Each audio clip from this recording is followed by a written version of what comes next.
John. John, han har sin egen virksomhed, og han har sin egen dyr, og han har sit eget hegn, og han har sit eget tag.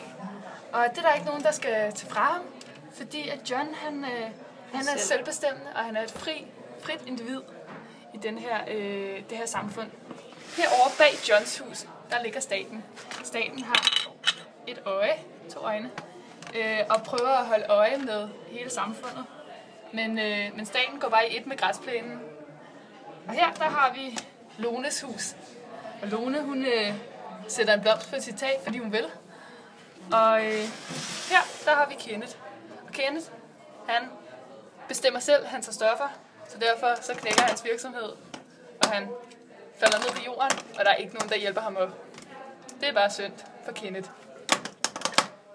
Sådan er det, og alle kan selv lave deres egen virksomhed, hvis de vil. Og selv, nogle er store, nogle er små. Ja, fordi nogen får succes, og andre gør ikke. Og sådan er det, fordi folk er frie. Det var historien om Det frie liberalistiske samfund.